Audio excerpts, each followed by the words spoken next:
Around here, you earn respect.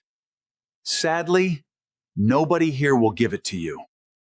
Officer Dale waited for a reaction. Officer Denise gave him none. What, you think staying quiet makes you look tough? You know what? Maybe this will finally teach you your place.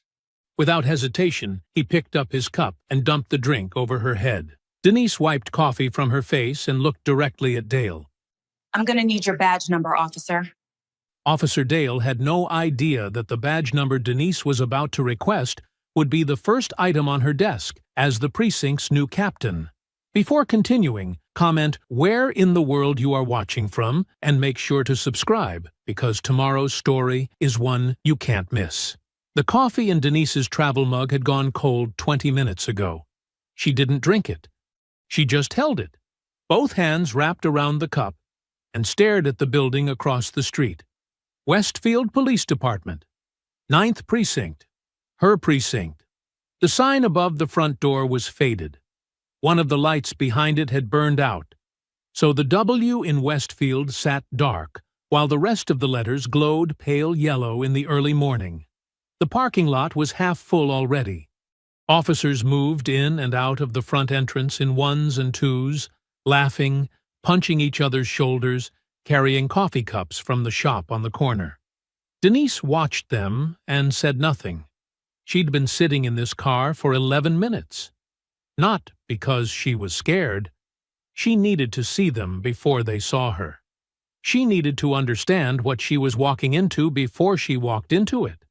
Her phone buzzed. She already knew who it was. "You still in the car?" Deputy Chief Harold Washington. 61 years old, 30 years on the force, and he still checked in like a worried father. She typed back, "Getting ready." His response came fast. "Denise, you can still walk in there with your bars on. Just say the word." She looked at her reflection in the rearview mirror. Plain patrol uniform. No insignia. Her ID badge read, D. Montana, Officer. Technically accurate. Strategically perfect. She typed, "I need to see who they really are, not who they perform to be." 3 dots appeared. Then, "Be careful." She put the phone in her pocket, picked up her bag, and got out of the car. The lobby of the 9th smelled like burnt coffee and old carpet. A desk officer barely looked up when she walked in. She signed the visitor log, habit, and moved down the main hall toward the break room. She had memorized the building layout 2 nights ago.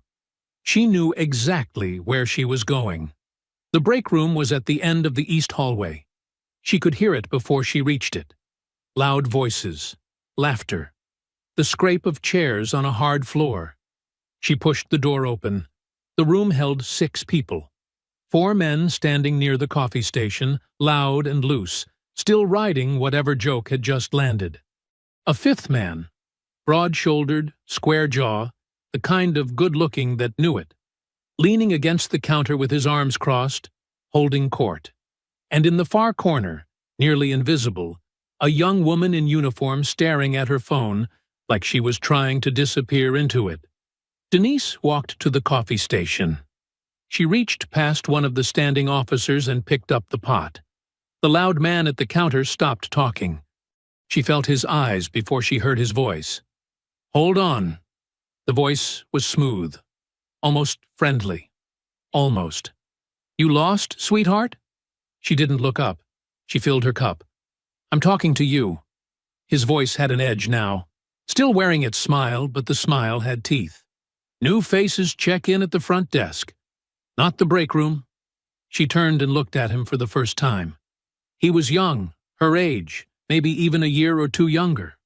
Badge on his chest. Sergeant's stripes on his sleeve. Name tag. Penfield. His eyes moved over her slowly, top to bottom. The way men look at things they've already decided don't belong. "I found the break room just fine," she said. "Thank you." One of the other officers laughed. Penfield's smile didn't move, but something behind his eyes shifted.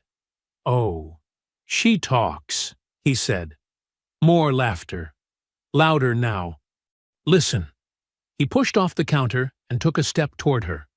Slow, easy, like he had all the time in the world. I don't know what precinct you transferred from, but we got a way of doing things here.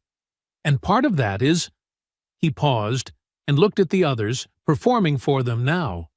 Knowing your place. The room went a little quieter. Denise looked at him. She said nothing. She brought her coffee cup to her lips and took a slow sip. That silence, that total, unbothered silence, did something to Penfield's face. A muscle in his jaw ticked. His chin came up. He glanced over his shoulder at the others. A slow grin spread across his face, wide and deliberate, the kind that meant he had already decided what came next, and wanted an audience for it. "You know what?" he said, turning back to her. "I should explain something to you. Since you're new."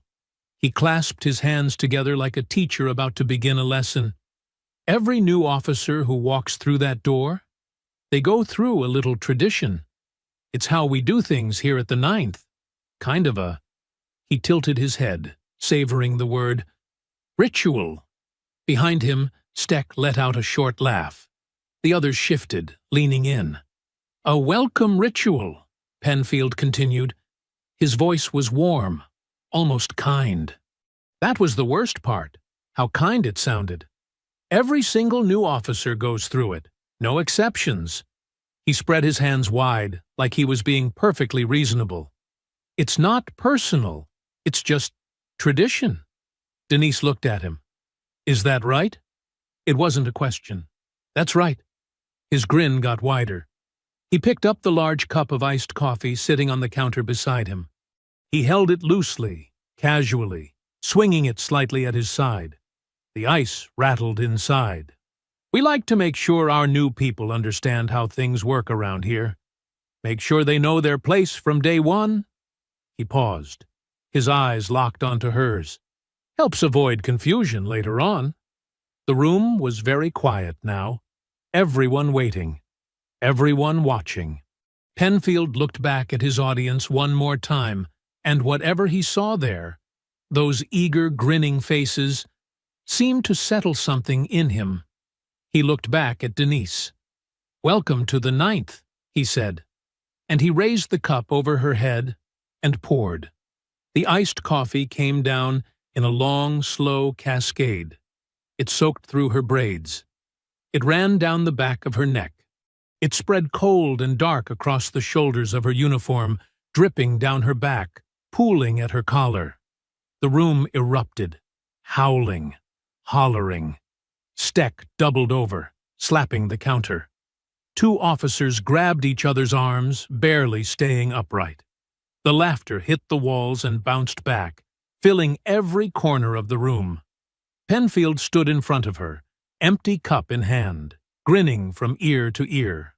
Waiting, expecting to see her face crumble.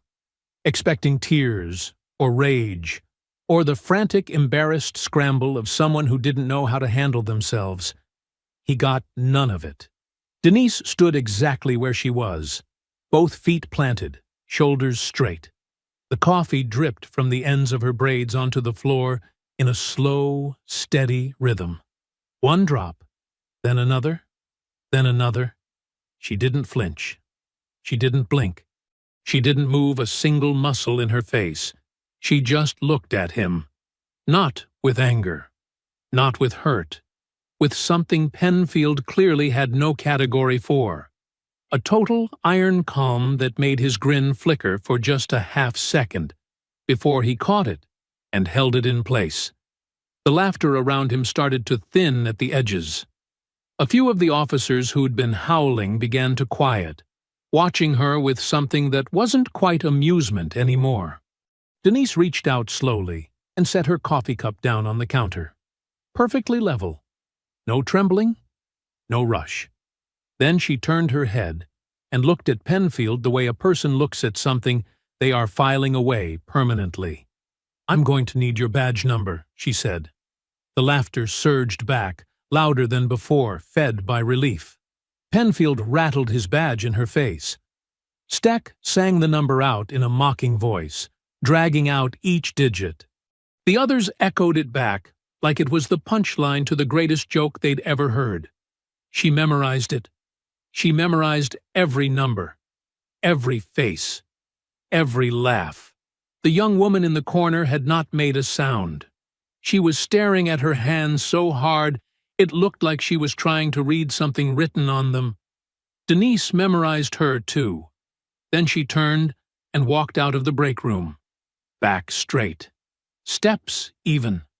Not one moment of hesitation. The laughter followed her all the way down the hall. She let it. The restroom at the end of the east hallway was single occupancy. Denise locked the door behind her. The laughter from the break room was still audible. Muffled now. But there. She could hear it bleeding through the walls, rising and falling in waves. Someone kept setting it off again every time it started to die down. Probably Steck.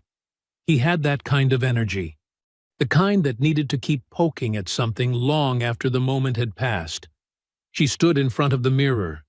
The woman looking back at her was soaked. Her braids hung heavy and dark against her shoulders. A slow drip ran from the ends and fell onto the tile floor. The collar of her uniform had gone from navy blue to nearly black, where the iced coffee had soaked through. A faint, sticky residue was already forming along her hairline. She turned on the cold tap. She cupped water in both hands and pressed it against the back of her neck.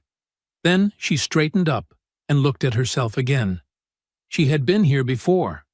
Not in this bathroom, not in this building, but in this moment, this exact moment.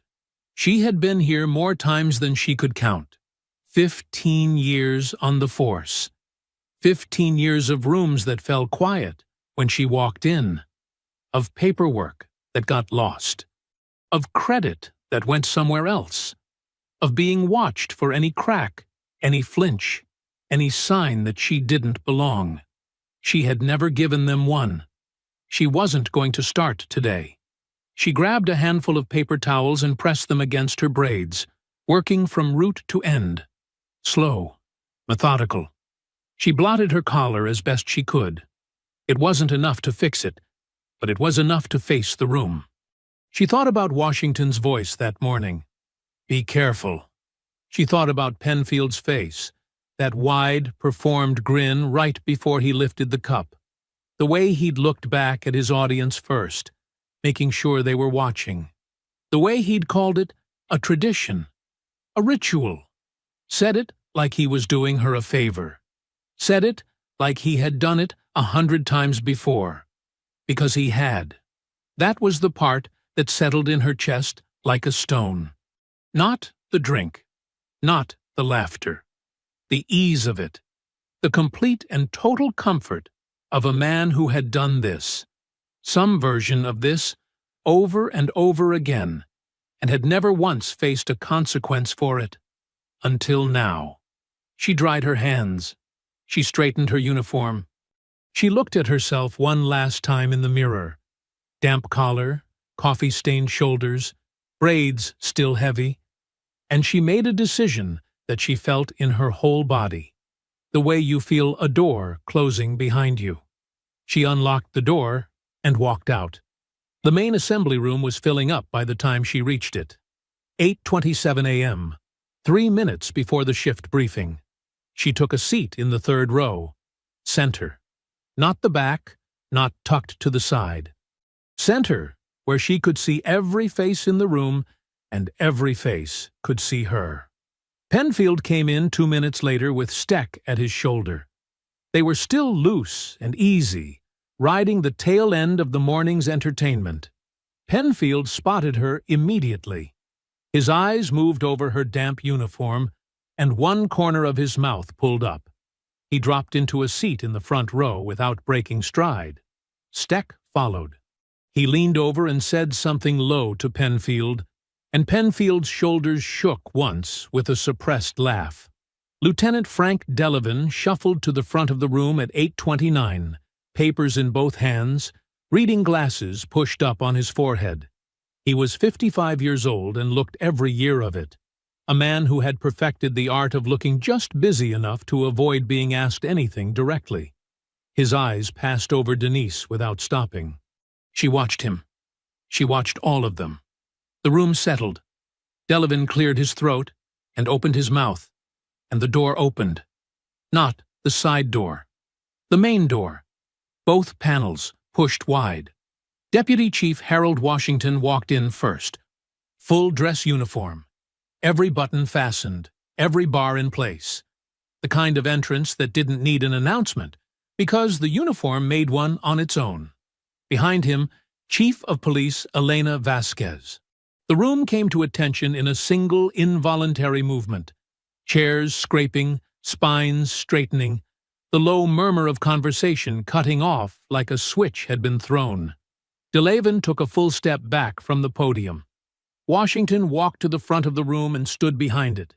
He did not rush. He set his hands flat on the surface and looked out at the assembled officers with the patience of a man who had waited a long time for this particular morning. His eyes found Denise in the third row. She gave him the smallest nod. He looked back at the room. "Officers of the 9th Precinct," he said. His voice filled every corner without effort. "I am here this morning to formally introduce your new commanding officer." Penfield's posture shifted, just slightly. "She has 15 years on this force. She holds the Medal of Valor, 3 commendations for outstanding leadership. She was selected by the Chief's office and the Mayor's task force on precinct reform after an 18-month review process." Washington paused. "She is the youngest person ever appointed to captain in this department's history, and she is the first black woman to hold this command." The room was absolutely still. "Effective today," Washington said. "She holds the rank of captain." He stepped to the side, and Denise Harlow Montana stood up from the third row. She didn't hurry. She buttoned the front of her jacket as she rose, smoothed it once with both hands, and walked to the front of the room. Her braids were still damp. The coffee stain was still visible on her collar. She had not changed. She had not cleaned up. She had walked in exactly as they had left her. She reached into her jacket pocket and placed her captain's insignia on the podium. She did not put it on yet. She looked out at the room, at the stunned faces, at the slackened jaws and the wide eyes, and the officers who had been laughing 40 minutes ago and were now sitting in complete, suffocating silence. She looked at Steck. He had gone the color of old chalk. She looked at Penfield. Penfield stared back at her. The easy confidence was gone. The grin was gone. What was left underneath was something she recognized too. The expression of a man who had just realized, fully and completely, that he had made the worst mistake of his career. Good. She wanted him to sit in that for a moment. She wanted every person in that room to sit in it.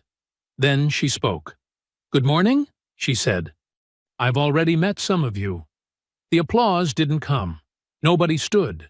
Nobody welcomed her. Nobody said a word. The assembly room held its breath. Denise led it. She stood at the front, both hands resting lightly on the podium, and looked out at 43 officers who were staring back at her like they were waiting for the ground to shift beneath their feet. Some of them looked confused. Some looked angry. A few, a very few, looked like something cautious and careful was happening behind their eyes, like they were recalculating. Penfield hadn't moved. He was still in his seat in the front row, jaw tight, eyes fixed on her with an expression that had cured itself into something hard and unreadable. Steck sat beside him, head slightly down, studying the floor. Denise picked up her captain's insignia from the podium. She held it in her palm for a moment, feeling the weight of it.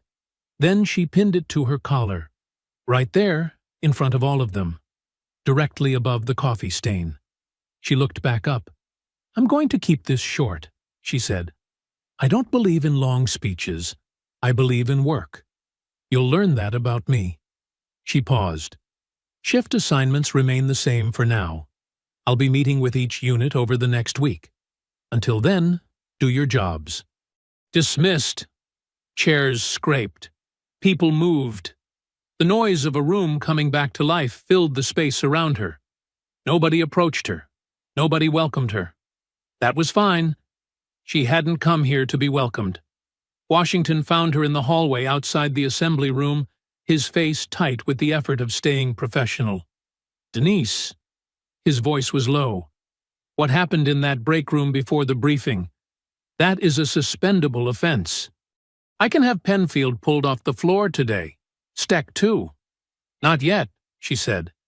He stopped walking. "Not yet." He repeated it like he was checking whether he'd heard it right. "Denise." The man poured a drink on his commanding officer. "I know what he did." She kept her voice even. "And I need you to trust me. If I pull them today, Penfield closes ranks. Every officer in this building who is loyal to him, and there are more than a few, goes underground. I spend the next year fighting a war I can't see." She met his eyes. "I need to see the whole structure first. All of it. Then we move." Washington looked at her for a long moment. The worry on his face was real, and she knew it came from the right place.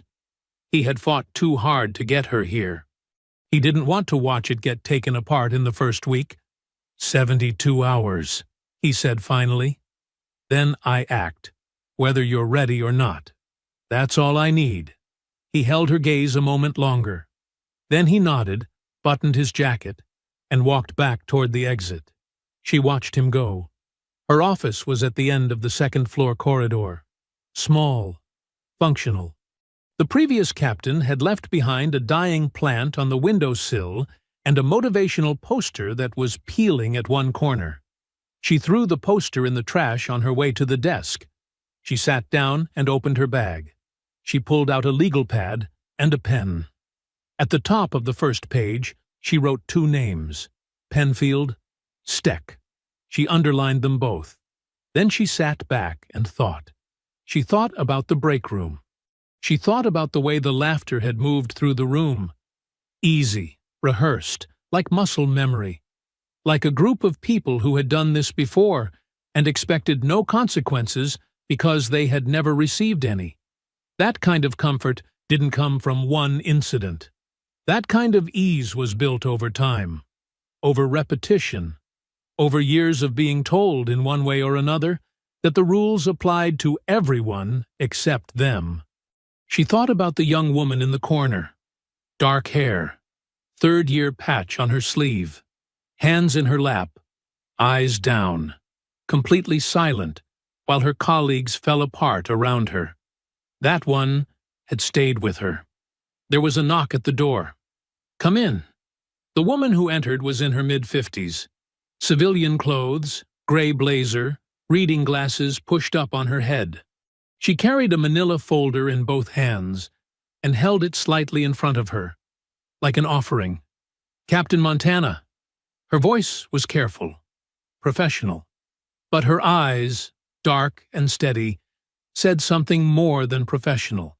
They said, "I have been waiting for someone like you for a long time. I'm Angela Reeves, Civilian Administrative Coordinator. I've been with the 9th for 20 years. Denise looked at her. Really looked at her. "Sit down, Ms. Reeves," she said. Angela sat. She placed the folder on the desk and slid it across without being asked. Denise opened it. Personnel files. Use of force reports. Complaint histories going back 6 years. All of it clean, organized, and completely unsolicited. She looked up. "How long have you been keeping these?" she asked. Angela's expression didn't change. "Since the second time I watched it happen, and nobody did anything about it." Denise held her gaze for a moment. Then she looked back down at the files. "Close the door on your way out," she said. "And Ms. Reeves." Angela paused at the door. "Thank you." Angela nodded once. Then she was gone. Denise worked through the files for 2 hours. The afternoon light moved across her desk in long, slow angles. The precinct hummed around her. Phones, footsteps, the distant sound of the dispatch radio down the hall. Normal sounds. The sounds of a building that believed today had been just another day. She turned a page. She added a third name to her legal pad. Then a fourth. Her pen moved steadily, and she did not look up. Outside her office window, the parking lot was emptying as the day shift ended.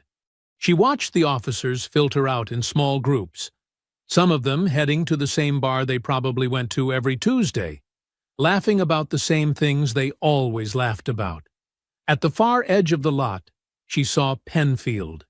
He was standing beside his car, phone to his ear. His free hand moved as he talked, sharp, emphatic gestures. He wasn't laughing now. He was making calls.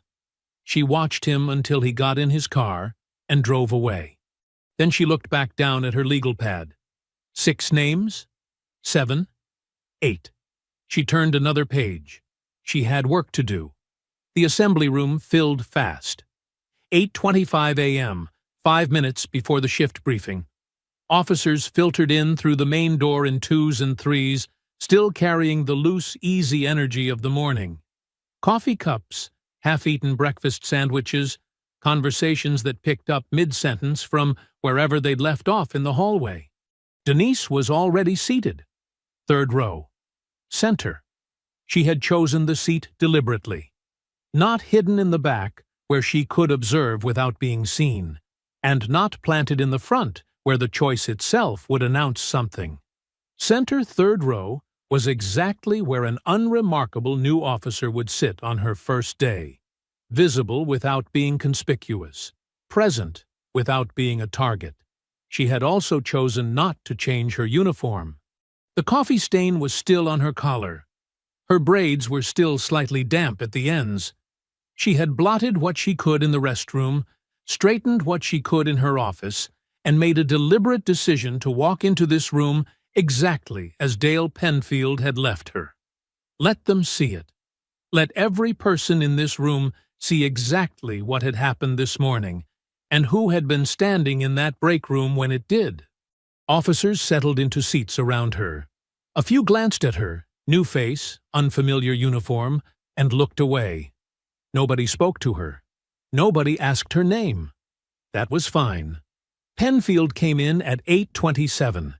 He had Steck at his shoulder, the way he always seemed to, the two of them moving through the room with the easy ownership of men who believed the space belonged to them.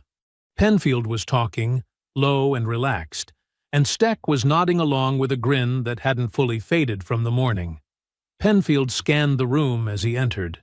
Force of habit, probably. The king checking his kingdom. His eyes found her in the 3rd row. Something moved across his face. Fast, barely there, gone before it fully formed. He held her gaze for exactly 1 second. Then he looked away, dropped into a seat in the front row, and leaned back like he owned the chair. Steck settled beside him. He leaned over and said something quiet into Penfield's ear. Penfield's shoulders moved once with a short, suppressed laugh. Denise watched them and said nothing.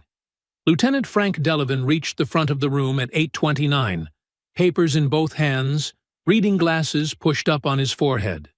He set his papers on the podium, straightened them unnecessarily, and cleared his throat.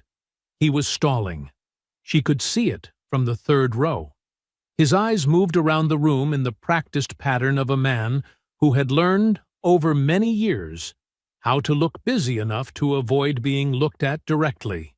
His gaze passed over her without stopping. She filed that away. 8:30. Delavan opened his mouth.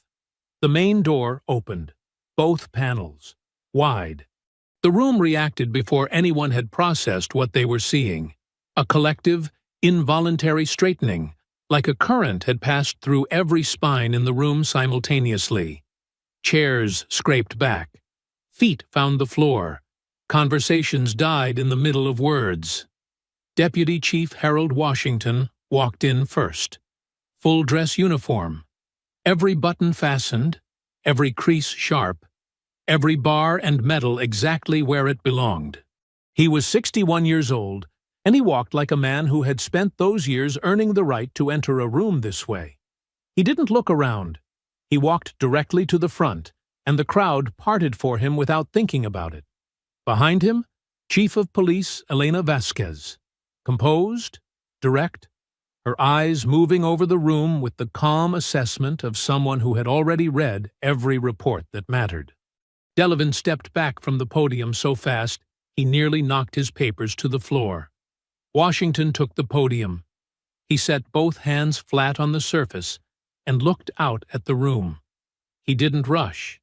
He let the silence do its work, let it build and settle, and press down on every person in every chair, until the room was so quiet that the hum of the overhead lights was audible.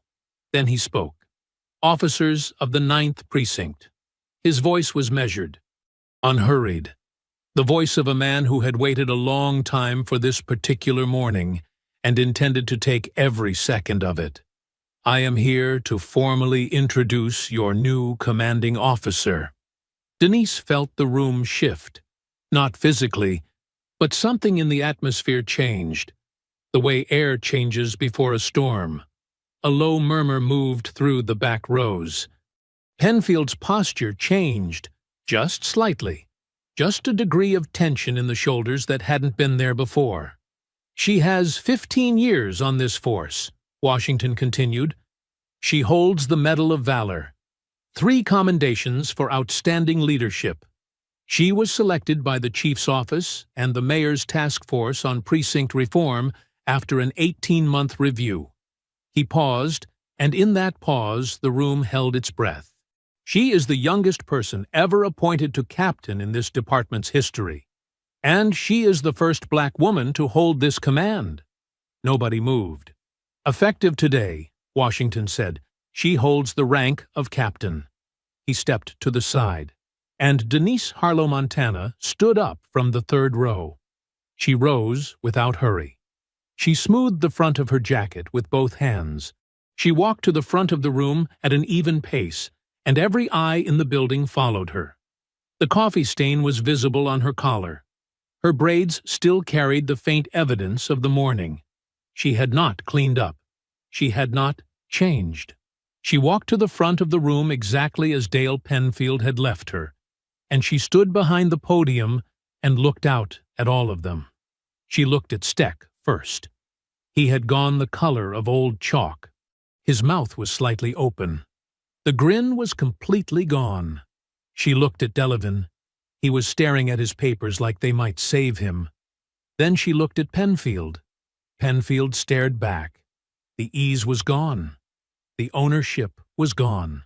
The performed confidence that had filled every corner of the break room that morning had drained out of his face and left something behind that was smaller and harder and much less certain. She held his gaze. She reached into her jacket pocket and placed her captain's insignia on the podium. She did not put it on yet. She let it sit there, visible to every person in the room, and let the silence stretch another full second. Then she pinned it to her collar, slowly, deliberately, right above the coffee stain he had put there. She looked back up. "Good morning," she said. "I've already met some of you." The room stayed silent. Not the comfortable silence of a group of people waiting politely. The airless, pressing silence of 43 people who had just understood, all at once and with complete clarity, exactly what kind of morning this had been and exactly what kind of captain was standing at the front of their precinct. Denise let it sit. Then she spoke again, her voice even and unhurried. "I don't believe in long speeches. I believe in work." She looked out at the room, all of it, every face, every row. "You'll learn that about me. Shift assignments remain unchanged. I'll be meeting with each unit individually over the next week. Until then," she gathered her papers from the podium with one clean motion, "do your jobs." She stepped back. Dismissed. Washington was waiting for her in the hallway. He had positioned himself just outside the assembly room doors, far enough from the dispersing officers to have a private conversation, close enough that she didn't have to go looking for him. Chief Vasquez had already moved toward the exit, exchanging brief words with Delavan on her way out. Delavan nodded along with the careful attentiveness of a man trying to look like he hadn't just been blindsided. Washington watched Denise approach and waited until the hallway had thinned before he spoke. "I want Penfield pulled off the floor today," he said quietly. "Him and Steck both. What happened in that break room this morning is a suspendable offense. Minimum." "Not yet." His jaw tightened. "Denise?" "Not yet, Harold." She kept her voice low and her eyes forward, watching the last few officers filter out of the assembly room. "If I suspend them today, every officer in this building who owes Penfield a favor, and there are more than a few, goes quiet, goes careful. I lose my window. Your window." He said it slowly, like he was testing the weight of it. "To see the whole machine." She turned and looked at him directly. "Right now, they don't know what I know or how much I've already seen. That's an advantage I only have once. The moment I move on Penfield, it's gone." Washington looked at her for a long moment. The worry on his face was genuine. She had known him long enough to read every version of it, and this was the version that meant he understood her reasoning and hated it anyway. 72 hours, he said. "After that, I act, with or without your timing. That's all I need." He held her gaze another beat. Then he nodded once, buttoned his jacket, and walked toward the exit without looking back. She watched him go. Then she turned and headed upstairs. Her office was on the second floor, end of the corridor, last door on the left. It was smaller than she'd expected, one window facing the parking lot, a desk that had seen better decades. The previous captain had left behind a dying plant on the windowsill, a motivational poster peeling at one corner, and a coffee mug that said, "World's okayest boss," that she suspected had been left as a joke. She threw the poster in the trash. She watered the plant. She left the mug. She sat down, opened her bag, and pulled out the legal pad she'd started that morning. 8 names. She looked at the top 2, underlined. Then she got to work. Angela Reeves knocked at 10:20. She entered carrying a second folder, thicker than the first, rubber-banded twice, and set it on the desk with the same quiet efficiency she'd shown earlier. Use of force supplementals, overtime logs cross-referenced against incident reports, a handwritten index on the inside cover, dated and organized by year. 20 years of invisible, meticulous documentation. Denise paged through it slowly while Angela sat across from her, hands folded, waiting. Not nervous, patient. The patience of a woman who had kept these files for years, with no guarantee that anyone worthy would ever sit in this chair to receive them. "These names that keep appearing," Denise said, without looking up. "The officers who left. Were complaints ever filed?" 3 of them filed complaints, Angela said. All 3 were resolved internally. 2 of the officers resigned within 60 days of the resolution. The 3rd transferred to another precinct and requested a record seal. Denise looked up, and nobody connected the pattern. Angela's expression was very still. Nobody who had the authority to act on it was looking. Denise held her gaze. Then she looked back down at the file. "Close the door on your way out," she said. "And Ms. Reeves, these stay between us until I say otherwise." "They've stayed between me and a filing cabinet for 6 years, Angela said. "A few more days is nothing." The afternoon moved steadily. Denise worked through files, built timelines, and mapped connections with the focused quiet of someone who had learned a long time ago that the most powerful thing you could do in a room that underestimated you was to prepare better than anyone expected. By 4 o'clock, she had the bones of something, not enough to act on. but enough to understand the shape of what she was dealing with. She was reaching for her coffee when her phone rang. Unknown number. She answered anyway. "Captain Montana?" The voice was smooth and professional. "My name is Richard Gale. I'm an attorney representing Officer Gary Steck." She set her coffee down. "I'm calling as a professional courtesy," Gale continued, "to inform you that my client has filed a formal complaint with the department alleging harassment and intimidation by a superior officer. Specifically, that you approached him in an aggressive manner in the break room this morning, demanded his badge information in a threatening tone, and created a hostile work environment. The room was very quiet. The police union," Gale added, "has agreed to represent Officer Steck in this matter." Denise said nothing for a moment. She looked out the window at the parking lot below. The late afternoon light was long and flat across the asphalt. "I see," she said. "I wanted you to be aware before this moved to the next stage," Gale said. Professionally courteous, carefully neutral, doing the job he had been paid to do. "Thank you for the call, Mr. Gale." She kept her voice completely level. "Have a good evening." She hung up. She sat very still for a moment. Outside, the parking lot was nearly empty. The day shift was gone. The building had settled into the quieter rhythms of evening. At the far end of the lot, one car remained. Penfield's. The lights inside were still on. She could see the faint glow of his office window reflected in the windshield. He had been planning this before she'd even finished the briefing. Probably before the briefing had even started. The attorney's number had been dialed before she'd pinned her insignia to her collar. She picked up her pen. She looked down at her legal pad. She turned to a fresh page and wrote one word at the top. Timeline. Then she started writing. The Westfield Gazette hit the precinct at 7:48 a.m. Not the print edition. Nobody waited for print anymore. It was a link forwarded through the precinct's unofficial group chat, the one Denise wasn't on, the one nobody had mentioned to her. And by the time she pulled into the parking lot on day 2, it had already been read by every officer on the morning shift. She found out from Angela. Angela was waiting outside her office door when Denise reached the second floor. Phone in hand, her expression carrying the particular tightness of someone delivering bad news they had hoped would not exist. "It's up," Angela said simply. She held out her phone. Denise took it and read. Westfield Gazette. Breaking. New captain's first day ends in misconduct allegation.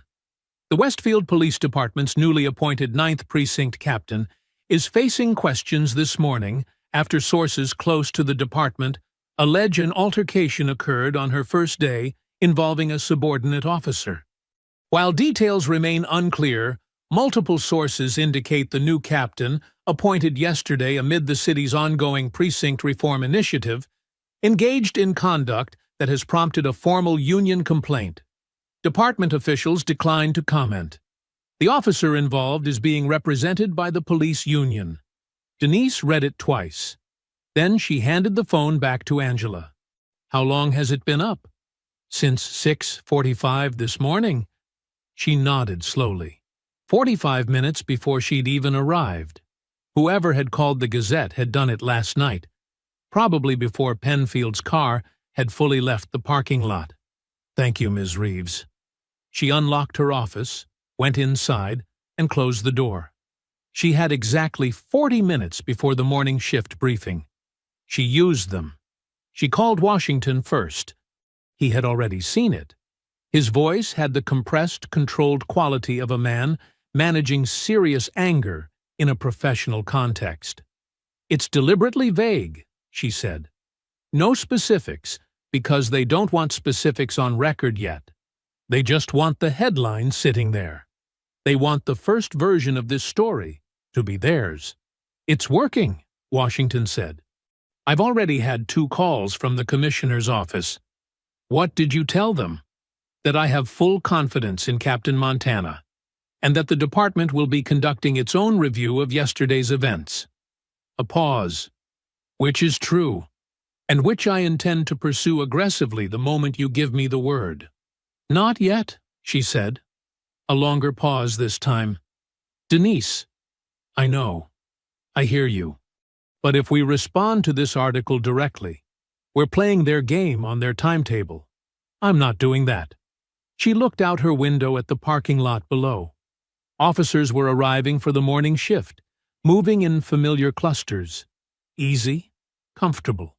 Like yesterday had been just another day. Let them think it's working. Washington exhaled. 72 hours. We said 72 hours. And I mean it. Penfield was already on the floor when she came downstairs. He was different today. She clocked it immediately. Yesterday's loose, reckless energy, the grinning performance of a man who believed he was untouchable, had been replaced by something more controlled, more careful. He moved through the morning shift with deliberate professionalism, collegial, helpful, visible. He held doors. He answered questions. He laughed at appropriate moments without overdoing it. He was building a paper trail, in real time, right in front of her. She watched him without watching him, the way she had learned to observe rooms without appearing to observe them, and understood exactly what he was doing. Every pleasant interaction this morning was a future witness statement. Every collegial gesture was evidence of a man who had nothing to hide. His circle followed his lead.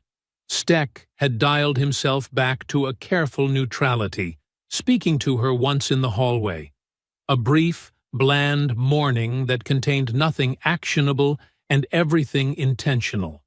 Two other officers from the break room were similarly transformed, professional, unremarkable, giving her nothing.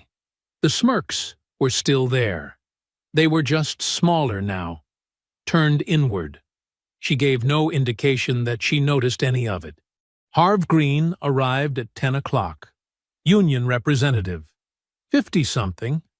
Well-dressed in the way of a man who wanted to appear reasonable while charging by the hour. He had the practiced ease of someone who had sat across from police captains many times and had learned exactly how much of that ease to show. He set up in the conference room and sent word through Delavan, not through Denise's office directly, she noted, through Delavan, that he was available at her convenience. She made him wait 20 minutes. Then she went in. Her department-appointed attorney, a compact and precise woman named Sandra Oscar, was already seated when Denise arrived. Green sat across from them with a thin folder and an expression of practiced regret. "Captain Montana." He extended his hand. "Thank you for making the time." She shook it, said nothing. He opened the folder. He walked through Steck's complaint with the careful neutrality of a man presenting a weather report. No editorializing, no visible agenda. Just facts, he implied.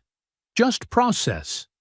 Steck alleged that Denise had approached him aggressively, following what he characterized as an accidental interaction in the break room, that she had demanded his badge information in a threatening manner, that she had created a hostile and intimidating environment. Denise listened without expression. When Green finished, he folded his hands on the table and leaned forward slightly. His voice dropped to the register of a man offering a private kindness. "I want to be straightforward with you, Captain, because I think that serves everyone better." He paused. "This complaint has legs. The Union intends to pursue it fully.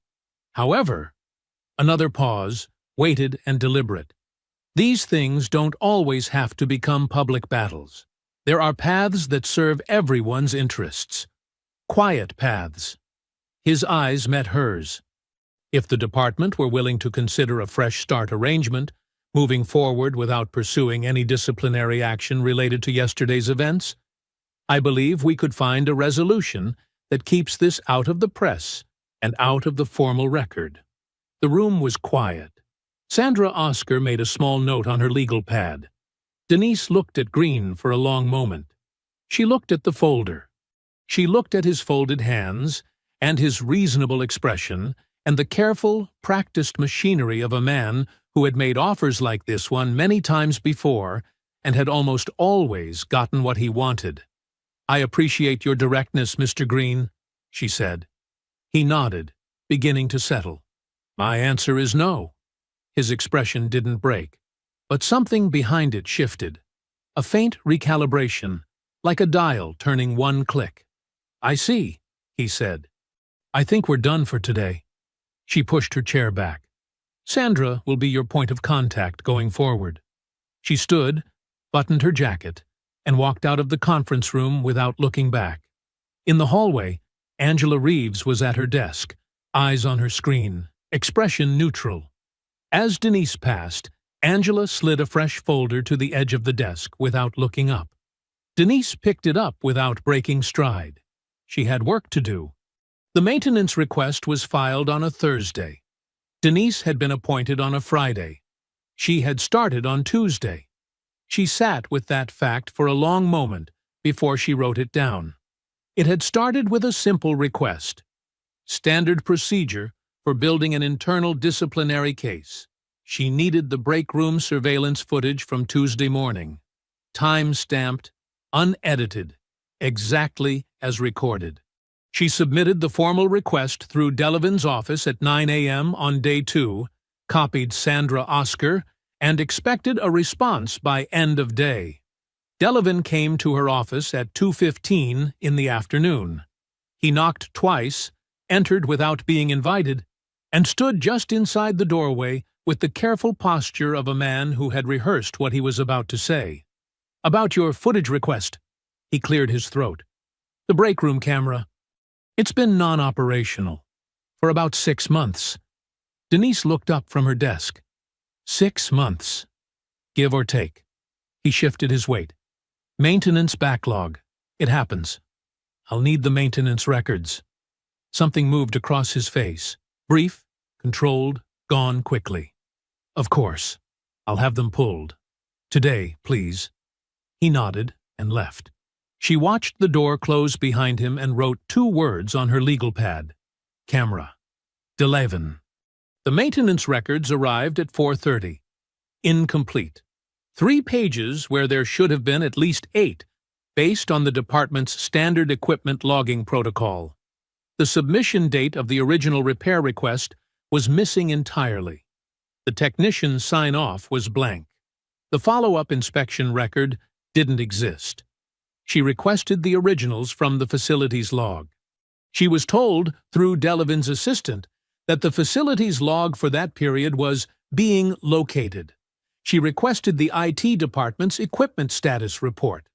She received a 2-line email informing her that the camera had been flagged as non-operational and that no repair timeline had been established.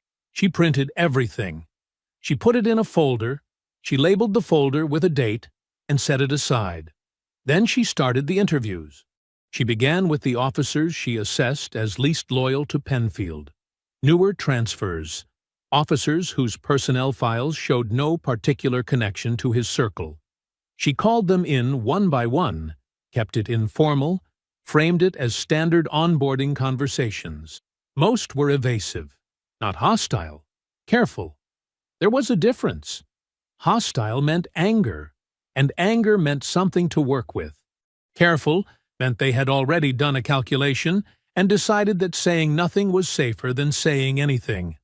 One officer, 6-year veteran, 2 commendations, transfer from the 4th Precinct 18 months ago, started to say something useful and then stopped himself mid-sentence and looked at his hands. He finished the interview without giving her anything she could use. She thanked him. She wrote his name down. 2 others were openly resistant. Short answers, flat eyes, the body language of men performing compliance while communicating something else entirely. She thanked them too. She wrote their names down. Priya Nadler knocked at 4:45. She hadn't been called. She had come on her own. Denise looked up when she entered and said nothing, just gestured to the chair across the desk and waited while Priya closed the door and sat down. The young officer perched on the edge of the seat with her hands pressed flat against her thighs. She was 29 years old, and she looked, in this moment, younger than that. "I was in the break room," Priya said. Her voice was steady, but her hands weren't.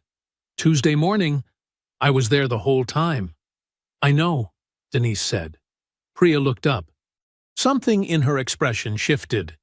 She had expected to have to argue for her own relevance, and not having to seem to catch her off balance. "I didn't laugh," she said. Then, quieter. "But I didn't do anything either. I just sat there." She stopped. Started again. "I've been sitting there for 3 years."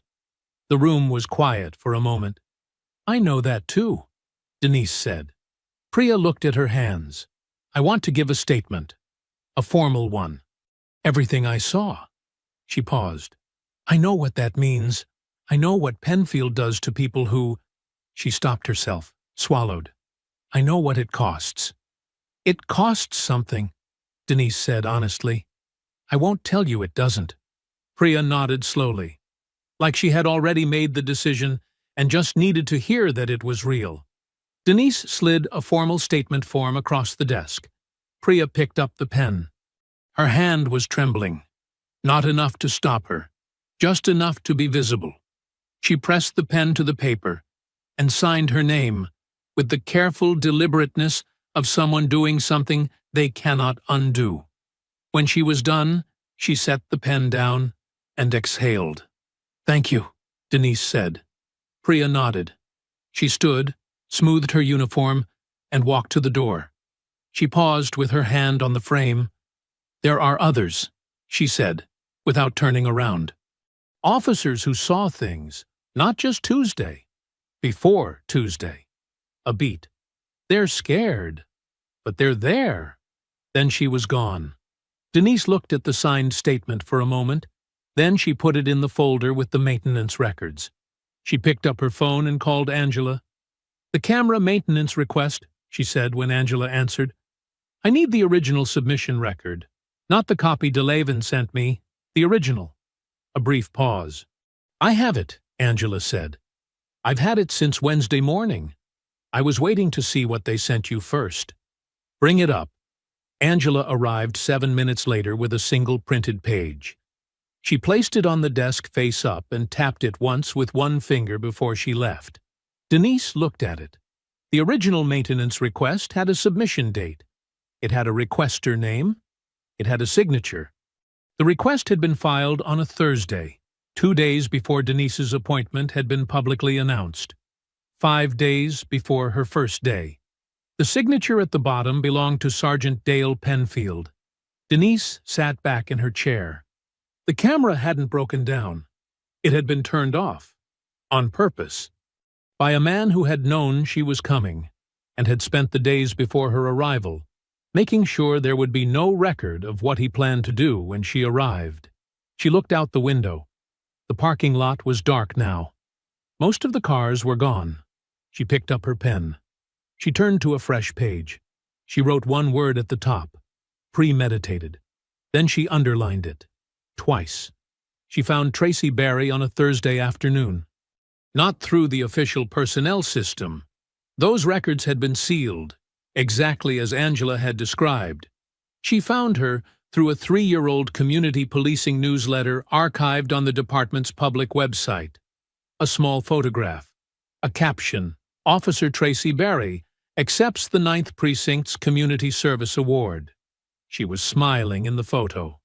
Full uniform, medal in hand, the kind of smile that meant she had earned it and knew it. 8 months after that photo was taken, she had resigned. Day 3 started early. Denise was at her desk by 6:15, working through the last of Angela's cross-referenced files before the building filled up. The pattern she had begun mapping on day 2 was sharpening into something undeniable. 6 officers in 5 years. Not a coincidence. Not a turnover statistic. A pattern with a consistent shape. A manufactured complaint, a union complaint filed in response to any pushback, a strategic leak to a local press contact, and then silence.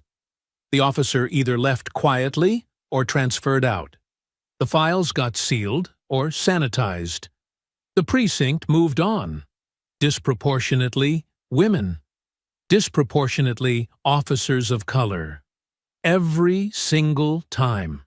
She wrote all 6 names in a column on her legal pad.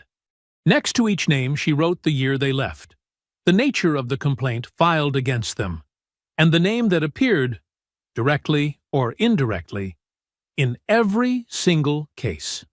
Penfield. She looked at the column for a long time.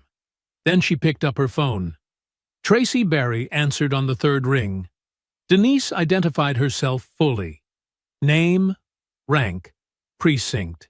She didn't soften it or ease into it. She had learned a long time ago that people who had been burned by institutions needed to know exactly who they were talking to before they decided whether to keep talking. There was a long pause after Denise finished speaking. "I heard they appointed someone new," Tracy said finally. Her voice was measured. Not cold, but careful. The voice of a woman who had learned to be careful. "I didn't know it was you." "I'd like to meet," Denise said. "Off the record, not at the precinct." Another pause, shorter this time. "There's a coffee shop on Mercer Street," Tracy said. "I can be there at 2. She was already seated when Denise arrived. Tracy Berry was 34 years old. She was wearing a gray blazer and reading glasses she pushed up on her head when Denise sat down across from her. She looked like what she was, a sharp, composed woman who had rebuilt herself after something had tried to knock her flat. She worked as a paralegal now, she said. Family law. She liked it. She talked about her job for exactly 2 minutes before she stopped and looked at Denise directly. "You're not here to talk about my job," she said. "No," Denise said. "I'm not." She told Tracy what she had found in Angela's files. Not everything, enough. The pattern, the names, the timeline. Tracy listened without interrupting. Her expression didn't change much, but something behind her eyes did. A slow, controlled recognition, like watching someone piece together a picture they had been carrying in fragments for years. When Denise finished, the table was quiet for a moment. "His name came up in my case," Tracy said. "Penfield." Not directly in the official complaint. They were smarter than that. But he was there. He was always there. She wrapped both hands around her coffee cup. "My first week at the 9th, my locker got vandalized. My reports kept getting misfiled. I'd get called to scenes and find out when I got there that the call had been reassigned. Small things. Nothing you could point to directly." Her jaw tightened. "Until it wasn't small anymore." "What happened?" "I filed a complaint. Against Steck. He made a comment in front of witnesses that I couldn't let go. 2 days later, I had a union complaint filed against me. Conduct unbecoming. Insubordination." She almost laughed. Almost. "The union rep told me it could go away. Told me to start fresh. Said if I dropped my complaint and kept my head down, everything would settle." "Did you?" "No."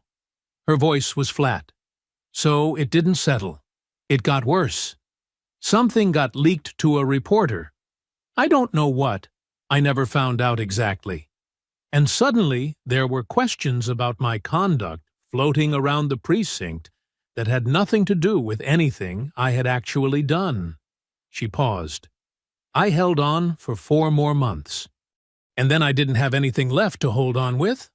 The coffee shop was quiet around them. Soft music, the sound of an espresso machine somewhere behind the counter.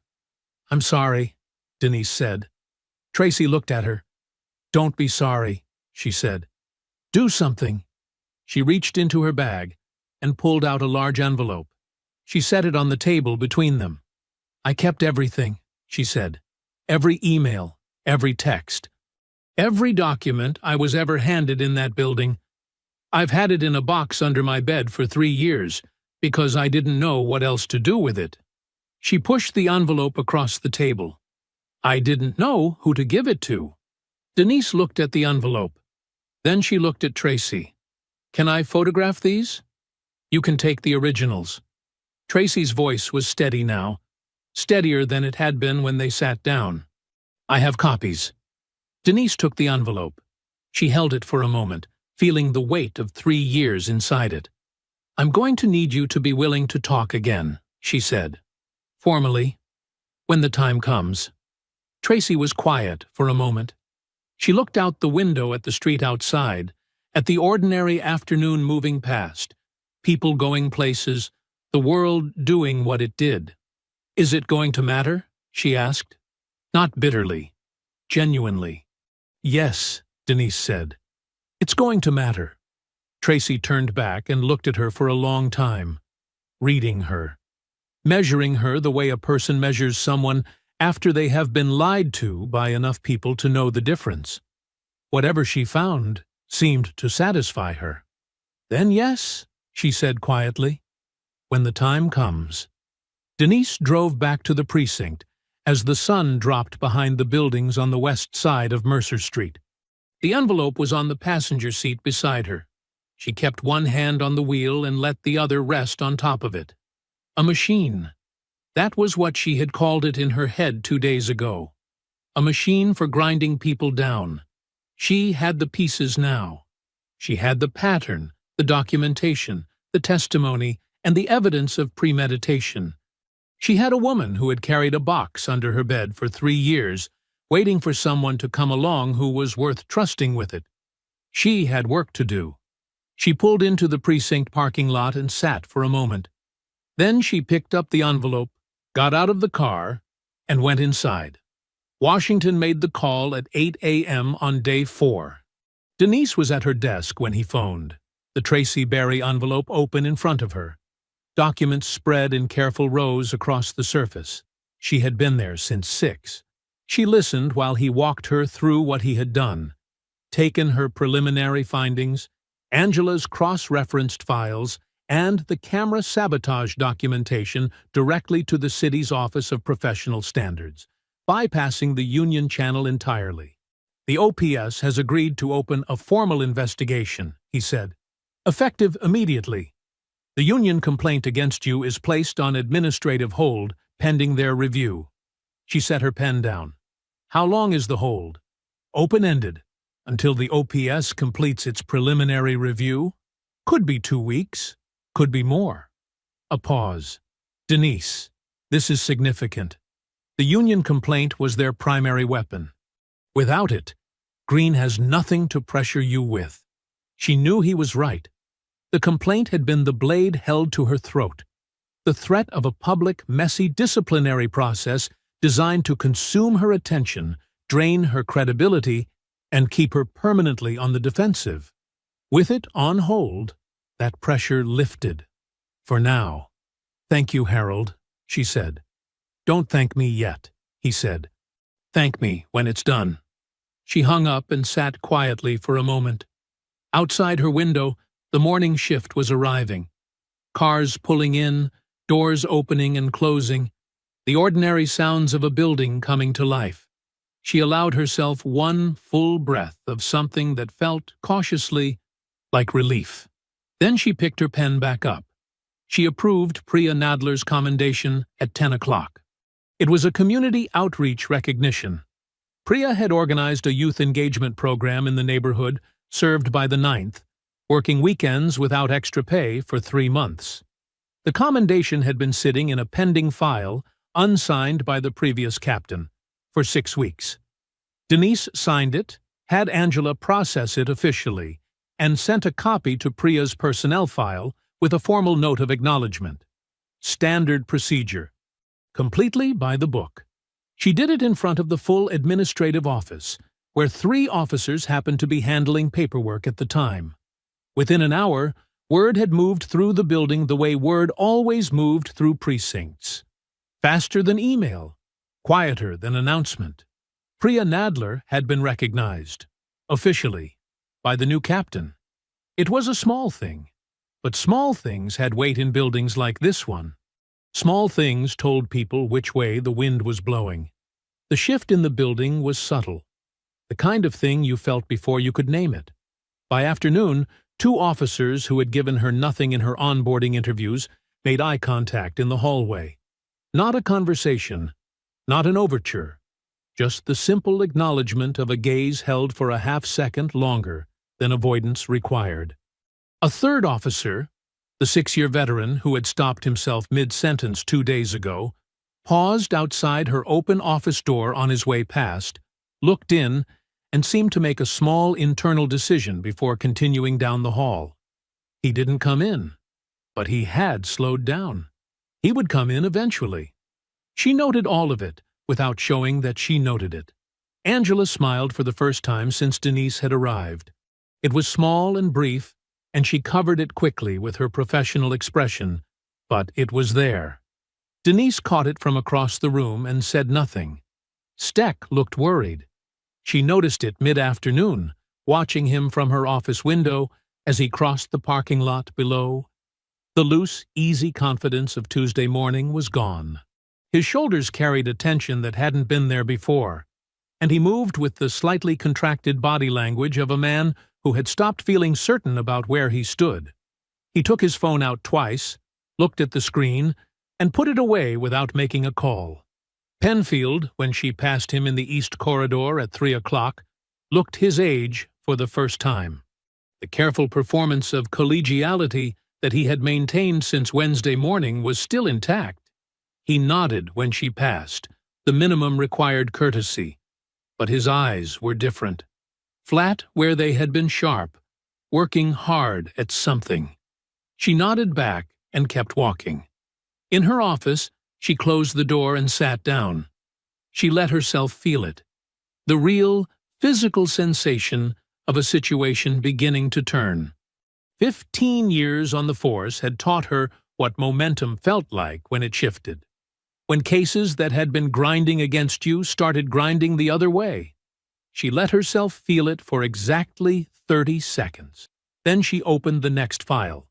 Because she also knew, 15 years had taught her this too, that the moment you allowed yourself to believe the hard part was over was almost always the moment it got worse. She kept her eyes on the page. She kept her pen moving. She did not stop watching. Her phone rang at 6:47 p.m. She was still at her desk. The building had quieted around her, the evening shift settling into its own rhythms, the daytime noise reduced to the distant hum of dispatch and the occasional footstep in the corridor. Washington again. She answered. "It's solid," he said, and she could hear the careful satisfaction in his voice. The tone of a man who had been fighting uphill for a long time and could feel the ground beginning to level. "The OPS preliminary review is going well. Your documentation is clean, and the camera evidence is—" "Denise, the camera evidence is damning. Premeditation changes everything. They know it. Green knows it. I've heard through the right channels that the Union is reassessing their position on Steck." She looked out her window. The parking lot was mostly empty. One light at the far end flickered once and held. "Good," she said. "How are you holding up?" She considered the question genuinely, the way she rarely allowed herself to. 15 years of being the first and the only had trained her to answer that question on autopilot. Fine, focused, moving forward. The professional armor, worn so long it had started to feel like skin. Tonight, it felt like what it was, armor, with a person inside it who had been wearing it for a very long time. "I'm good," she said. And then, because it was Washington, and he would know the difference, "I'm tired. But I'm good." "Almost there," he said quietly. "Almost," she agreed. She hung up. She gathered her files into their folders and stacked them in their order on the corner of her desk. She stood, put on her jacket, and looked around her office. The neat desk, the watered plant on the windowsill that was looking, she thought, marginally less dead than it had on Tuesday. Small progress, but real. She turned off the light and went home. For the first time since Tuesday morning, she slept. Her phone rang at 6:12 a.m. She was 20 minutes from the precinct, coffee in the cup holder, the early morning radio talking about traffic she wasn't in yet. She answered on the second ring. Washington. His voice had none of yesterday's careful satisfaction. It was compressed and tight, the way it got when something had gone wrong, and he was already 3 steps into managing it. "Pull over," he said. She pulled into a gas station lot and put the car in park. "Talk to me. The Gazette has a new story. It went up 11 minutes ago." She heard papers moving on his end. The headline is, and I'm reading this exactly, "New Captain digs up old cases in witch hunt against veteran officers." The gas station lot was quiet around her. A man was filling his tank 2 pumps over, not looking at anything in particular. "What's in it?" she asked. "Your preliminary personnel review, the pattern documentation, the names of the officers who left the 9th. A pause that felt like he was choosing his next words carefully. "Tracy Berry is mentioned by name." Denise closed her eyes for exactly 2 seconds. "It characterizes your investigation as a personal vendetta," Washington continued. "Quotes multiple anonymous sources, all described as veteran officers at the 9th, calling you a wrecking ball. Says you're more focused on settling scores than running a precinct." He stopped. "It's thorough. Whoever gave them this had access to your review documentation." "Someone in the OPS," she said. "Or someone who was told about the OPS review by someone in the OPS." He let that sit for a moment. "Denise, there's more." She already knew. She could feel it coming the way you feel weather changing. Tracy's employer received an anonymous call this morning. Early, before 7. Whoever called suggested that her resignation from the department was conduct-related. His voice was careful, controlled. "Her employer is asking questions." The man at the pump 2 spaces over finished filling his tank, replaced the nozzle, and drove away. The lot went quiet. "She's going to pull back," Denise said. "She already called me. She's scared, Denise. She has a job. She has a life she rebuilt. I'll call her." "There's one more thing." She waited. Delavan filed a statement with the OPS this morning.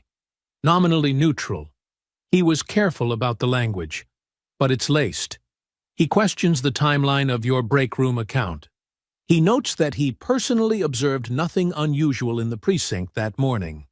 He describes Penfield as a brief pause, a professional and well-regarded officer with an exemplary record of community engagement. The gas station lot, the flickering light above the pump, the smell of fuel and early morning, and the particular quiet of a world that didn't know what was happening inside her car. "He made his choice," she said. "He did." She sat with it all for a moment. The story. Tracy. Delavan. 3 blows delivered before 7 a.m., coordinated with the precision of people who had done this before and knew exactly which order to land them in. "I'm going into the precinct," she said. "Denise, I'm going in. I'll call you this afternoon." She hung up. She sat in the lot for another 30 seconds. She looked at her hands on the steering wheel. Steady, both of them. And she thought about what Tracy had said at the coffee shop. "Don't be sorry. Do something." She put the car in drive and pulled back onto the road. The precinct was already buzzing when she arrived. Not loudly. The 9th didn't buzz loudly when something was going in Penfield's favor. It buzzed the way a room buzzes when everyone knows something and nobody is saying it out loud. Low, satisfied energy, moving in the gaps between conversations, living in the looks exchanged across the room when she walked through the door. She walked through it without breaking stride. Upstairs, she closed her office door and called Tracy. It rang 4 times before she answered. Her voice was different from yesterday. The steady, measured quality was still there, but underneath it was something frayed. "I heard," Denise said. "They called my boss." Tracy's voice was tight. "They called him before 7 in the morning, Denise." "Before 7. Do you know what my boss asked me this morning?" He asked me if there was anything about my resignation that he should know about. Like I had done something. She stopped. I have clients. I have a reputation I spent 3 years building from nothing. I know. I don't know if I can. Tracy. Denise kept her voice even. I need you to hear me. What they just did, calling your employer, that is witness intimidation. That is a federal offense. The moment I file it with the DOJ contact I have been building toward, you become a protected whistleblower under federal statute. They cannot touch your job. They cannot touch your record. They cannot touch anything. Silence. You told me to do something, Denise said. I'm doing it, but I need you to hold on a little longer. The silence stretched. Long enough that Denise found herself watching the second hand on her desk clock move through a full rotation. How much longer? Tracy asked. Days, not weeks. Another pause. Shorter. Okay, Tracy said quietly. Okay. She worked through the morning behind a closed door. At 2 o'clock, Sandra Oscar arrived to brief her on the union's response to the OPS hold.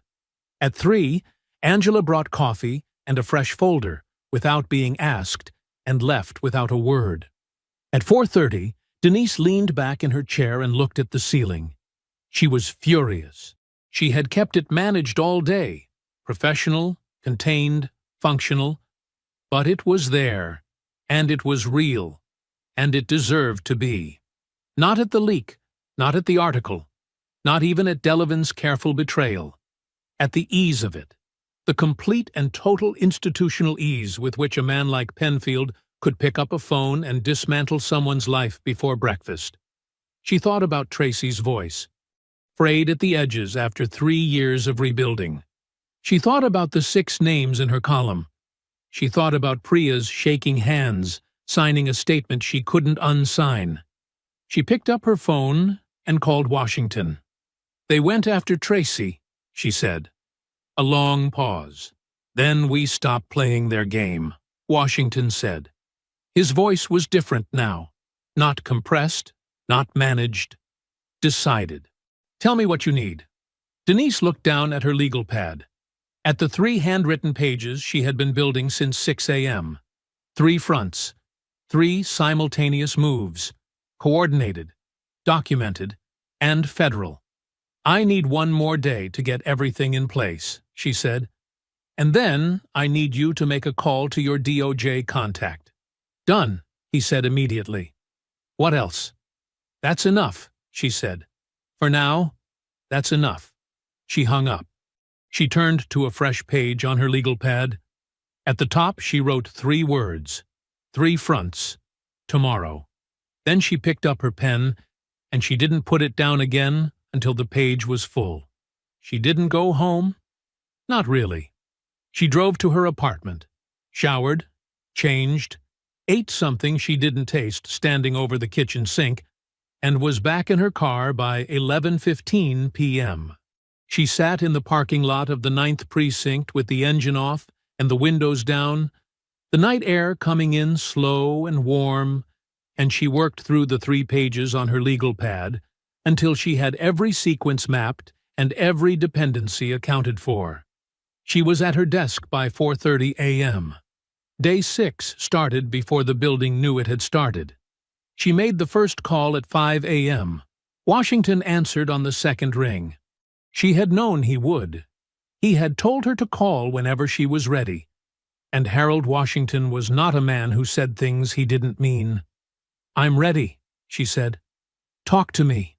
She walked him through all 3 fronts, sequenced and timed. He listened without interrupting. When she finished, there was a brief silence. Not uncertainty. She knew him well enough to know the difference, but the silence of a man locking something into place. The DOJ contact is Marcus Warper, he said. Civil Rights Division. He's been waiting for a reason to move on the 9th for 2 years. Your documentation is going to be that reason. A pause. I'll call him at 8 when his office opens. You'll hear from him directly. Thank you. Don't thank me. he said, for the second time since this had started. "Thank me when it's done." She hung up and moved to the second front. Angela arrived at 7:55. Denise heard her key in the downstairs lock, heard her footsteps on the stairs, and was at her office door before Angela reached the top. Angela looked at her, took in the fact that she was already there, already dressed, already 3 hours into the day, and said nothing about any of it. She simply set her bag down and looked at Denise with the steady, clear attention of a woman who had been waiting 20 years for a morning like this one. "The equipment logs," Denise said. "Everything you have on the camera maintenance request. The original submission form. Penfield's signature. The timeline showing the request was filed before my appointment was publicly announced. Already printed and tabbed," Angela said. She opened her bag and produced a folder. Clean, organized, indexed. Of course it was. Denise took it and looked through it quickly. Every page was there, every date aligned. The original maintenance request, time-stamped and signed, sitting on top like a question that had already answered itself. She looked up. "This goes to the OPS today, formally submitted as evidence of premeditation. I need you to be the submitting witness." Angela didn't hesitate. "Tell me where and when." "Sandra Oscar's office at noon. She'll walk you through the formal process." Angela nodded once. Then she sat down at her desk, straightened her keyboard, and began her morning as though what had just happened was simply the next item on a list she had been keeping for a very long time. Marcus Warper called at 8:23. His voice was direct and unhurried, the voice of a man who had spent years inside federal bureaucracy without letting it slow him down. "Deputy Chief Washington tells me you have documentation of a systematic pattern of targeted harassment and forced attrition going back 6 years, he said. "Walk me through it." She did. 15 minutes, no detours, no unnecessary qualifications.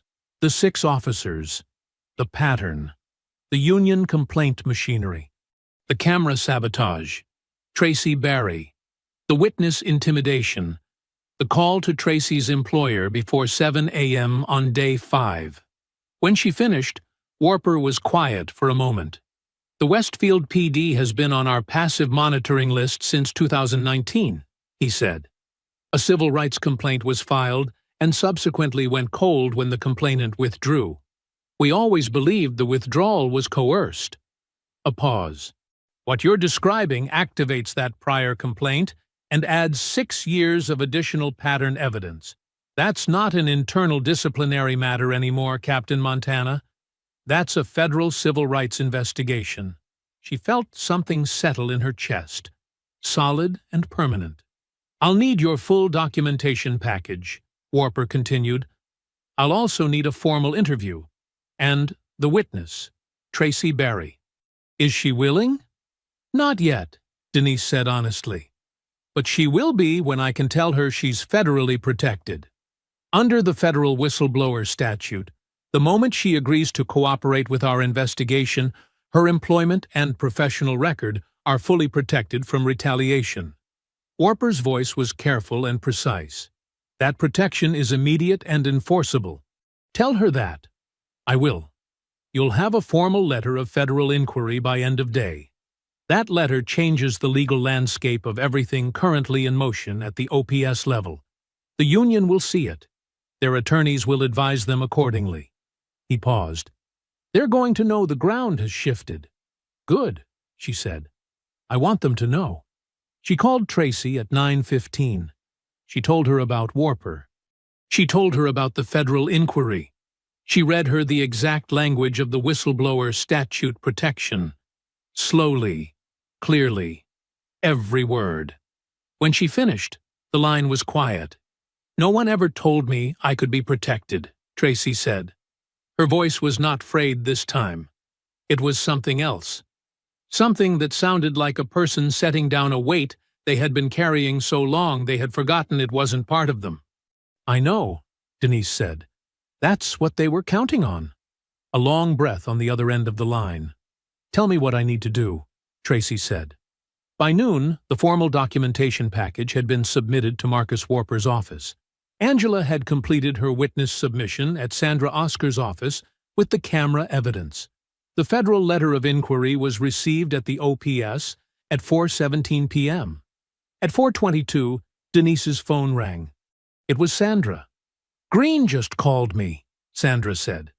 She sounded, for the first time since this had started, like she was almost smiling. "He wants to know if we're open to a conversation." Denise looked at the window, at the parking lot below, at the building that had tried to swallow her on day one and had spent every day since trying to finish the job. "Tell him we'll see him at the hearing," she said. She hung up. She looked down at her legal pad. At the 3 fronts, mapped and sequenced, and now, all 3 of them, in motion. She drew a single line through each one. Then she turned to a fresh page, wrote the date at the top, and kept working. The machine had a wrench in it now, a large one. He was standing outside her office door at 7:43 a.m., day 7. The building was filling up around him, morning shift arriving, the familiar sounds of the precinct coming to life. But Delavin was standing completely still in the middle of all of it, like a man who had walked somewhere and forgotten why, and then remembered, and wished he hadn't. He looked terrible. Not sick, not physically, but the particular terrible of a man who had spent the night arguing with himself and lost. His uniform was neat, his face was shaved, but his eyes had the hollowed quality of someone who had been awake since 3 a.m., staring at the ceiling while something they had been avoiding for 15 years finally cornered them in the dark. Denise saw him from the end of the corridor and slowed her pace without stopping. She covered the last 20 feet at the same even speed, stopped in front of him, and waited. He looked at her, opened his mouth, closed it, tried again. "I need to talk to you," he said, "if you'll let me." She looked at him for a moment, at the hollowed eyes and the careful hands, and the expression of a man holding something he needed to put down. "Come in," she said. He sat across from her desk, with his hands clasped in his lap, leaning slightly forward, like a man in a waiting room bracing for difficult news. Except he was the one who had come here. He was the one who had brought the difficult news with him. She waited. She had learned a long time ago that people who needed to say hard things required space to say them. Rush them, and they retreated. Give them silence, and most of them filled it. Delavin filled it. "Penfield called me last night," he said. "Around 9. He looked at his hands. He wasn't asking. He made it clear that he expected me to stay consistent in whatever I said to the OPS. Those were his words. Stay consistent. A short, humorless exhale. He reminded me of how things work at the 9th. He reminded me that we'd been through a lot together, and that people who understood how things worked tended to come out fine. His jaw tightened. People who didn't. "That's a threat," Denise said. "Yes," Delavin said simply. "It is." He was quiet for a moment. She let him be quiet. "I've been at this precinct for 15 years, he said. "I've watched things happen in this building that I looked away from. Not because I didn't know they were wrong. Because it was easier. Because the price of not looking away seemed—" He stopped. "Seemed too high." He reached into his jacket and produced a folded document. He leaned forward and placed it on the desk between them. "That's a written recantation of the statement I filed with the OPS on day 5. Every part of it that shaded toward Penfield's version, retracted. I've noted that my original statement was influenced by pressure from Sergeant Penfield, and does not accurately represent what I witnessed or knew." He sat back. "I'll testify truthfully at the hearing. Whatever that costs me, I'll pay it." Denise looked at the document. She didn't pick it up yet. "What changed?" she asked. Not accusatory. Genuine. He looked at her for a moment. Something moved across his face, complicated and private. The expression of a man revisiting something he normally kept behind a closed door. "My daughter joined the force," he said. "Different precinct. 3 months ago." He paused. "She called me last week. She was excited about a new sergeant she'd be working under. Said he seemed fair. Said she felt like she was going to be okay there." He stopped. His voice had changed. Quieter. Like he was talking to himself as much as to her. "And I sat in my kitchen last night after Penfield's call, and I thought about her walking into a break room. And I thought about Tuesday morning. The room was very still. I thought about the fact that I was in this building when it happened," he said. "And I did nothing." He looked up at Denise directly. "I have been doing nothing for 15 years. And I have a daughter who just put on a badge." She held his gaze. She thought about 6 names in a column on her legal pad. About Tracy Barry and a box under a bed. About Priya's shaking hands and the young officer in the corner who had been sitting in this building for 3 years, doing the math on what speaking up would cost her. She thought about all the Frank Delevins in all the precincts in all the years. The men who weren't cruel, who weren't the ones pouring drinks or filing false complaints, but who had learned to make themselves invisible when it mattered, who had calculated the cost of doing the right thing and decided the price was too high, and then sat in kitchens at 9 p.m., listening to threats on their phones, slowly understanding what their silence had been, building toward all along. She didn't offer him absolution. It wasn't hers to give. The 6 people in that column hadn't put her here to forgive the men who watched it happen. But she also understood that a man who arrived late at the right choice was still a man who had arrived. "I need you at that hearing," she said. "Truthful testimony. Everything you know, and everything you saw, and everything you were told to stay consistent about." She held his gaze. "Can you do that?" "Yes," he said. No hesitation. "Then be in that room." She picked up the recantation document and placed it in her folder. "That's what I need from you." He nodded. He stood, straightened his jacket, with the careful hands of a man trying to hold himself together through the force of small physical actions, and walked to the door. He paused with his hand on the frame. She recognized the posture. Priya had stood in the same spot a few days ago, with the same uncertain wait about whether to say one more thing. "For what it's worth," he said, without turning around. "I'm sorry. For all of it. For 15 years of it." She looked at the back of his head, at the graying hair and the tired shoulders of a man who had finally, at great personal cost and considerably late, done the thing he should have done a long time ago. "Be in that room, Lieutenant," she said. "That's worth something." He left. She sat alone in her office for a moment. The building moved around her. Phones, footsteps, the radio from dispatch down the hall. She looked out the window at the precinct floor below. Penfield was at his desk, head down, focused, performing the ordinary morning of a man with nothing to worry about. He had made his calls. He had applied his pressure. He had done everything the machine had always done, and he was waiting, with the confidence of long practice, for it to work. He had no idea that the last person he thought was his had just walked through her door. She picked up her pen.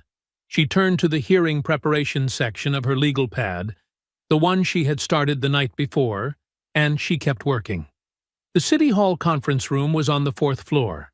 Denise arrived at 8:15 a.m., 45 minutes before the hearing was scheduled to begin. She wanted to be in the room before anyone else. She wanted to see it empty, understand its dimensions, and choose where she would sit before anyone else could make that choice for her. The room was long and narrow, with high windows along one wall that let in flat morning light. A rectangular table ran down the center. 3 chairs on one side for the OPS panel. a DOJ observer seat at the near end. Two tables facing each other across the open floor. One for the department's case, one for the union's. She set her files down at the department table. Clean stack, tabbed and indexed. Every document in the exact order she would need it. Then she stood at the window and waited. Angela arrived first. She came in carrying a 3-inch binder, navy blue, labeled in clean block letters, and set it on the table beside Denise's files without a word. She sat down, folded her hands, and looked straight ahead. 20 years of documentation, every page of it earned. Sandra Oscar arrived at 8:30 with her briefcase and a focused, quiet energy that Denise had come to rely on. They exchanged a brief look, the look of two people who had been through something difficult together and were nearly on the other side of it. Tracy Barry came in at 8:40. She was wearing a dark blazer. Her hair was pinned back. She looked composed of someone who had worked very hard to get there and intended to hold it. She found Denise's eyes across the room and held them for a moment. Denise gave her the smallest nod.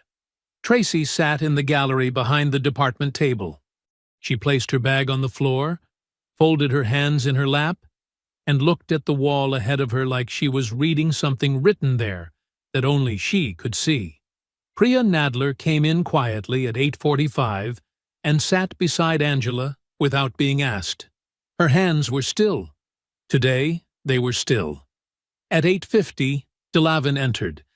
He paused in the doorway for exactly 1 second, long enough to see which side of the room Denise was on, and then walked across the floor and sat down behind her. He said nothing. Neither did she. Penfield and Steck arrived at 8:55. They came in with their union attorney, a tall man named Garrett Colton, who carried his briefcase like a man accustomed to winning, and they moved to their table with the coordinated ease of people who had rehearsed their entrance. Steck was in his dress uniform. Penfield was in his, every button sharp, his posture calibrated to project confidence. He scanned the room as he entered. Force of habit. The king checking his kingdom. His eyes moved across the gallery and found Tracy Barry. Something happened in his face. Fast, involuntary, and gone in under a second. But she had been watching for it, and she saw it. The slight contraction. The almost imperceptible recalibration of a man who had expected a different room than the one he had just walked into. His eyes moved to DeLavin. This time the reaction was harder to hide. His jaw tightened. His chin came up.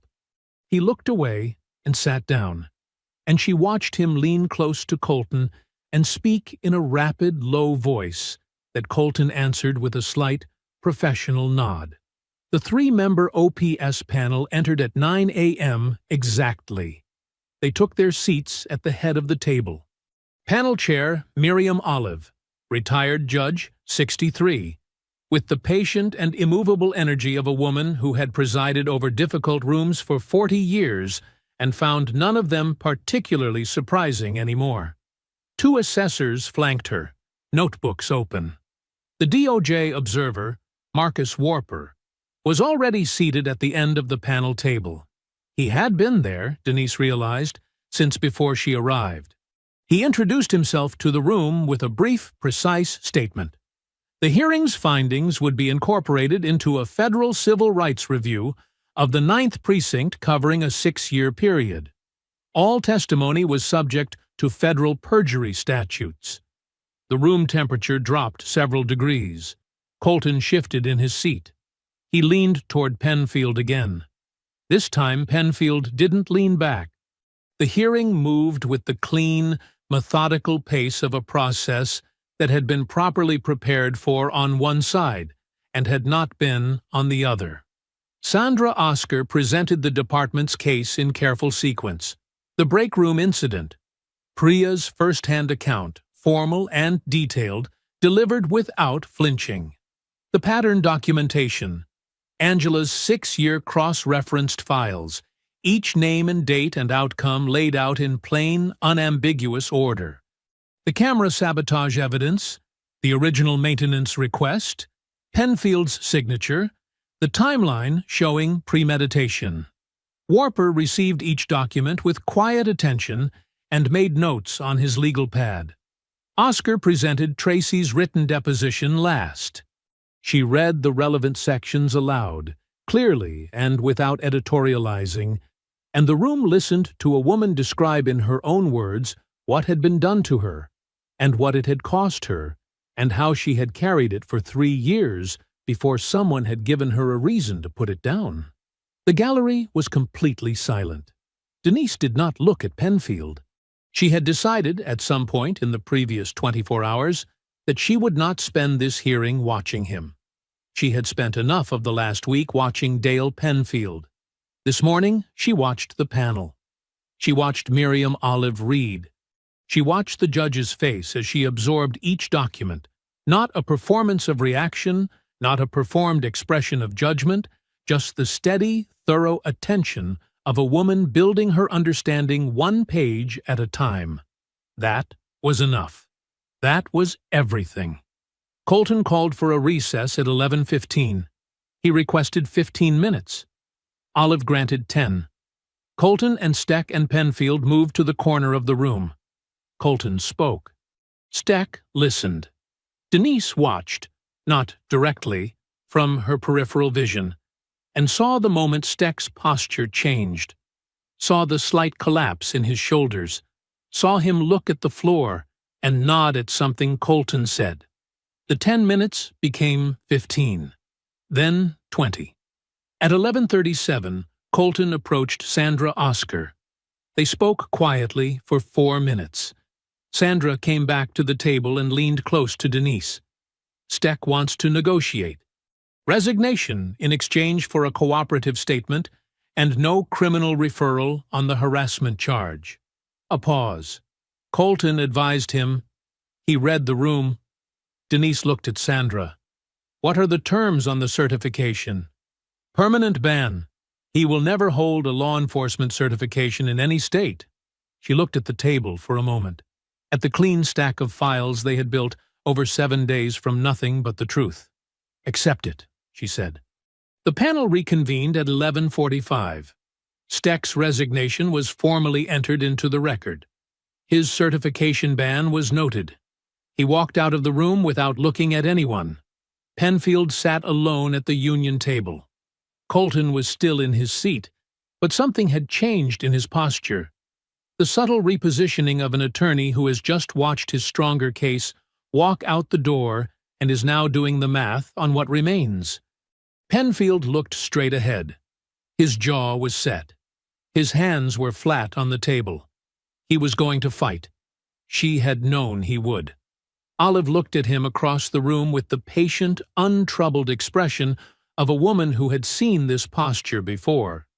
The last stand posture, the posture of a man who believed that force of will and the sheer audacity of refusing to yield would somehow alter the weight of documented evidence.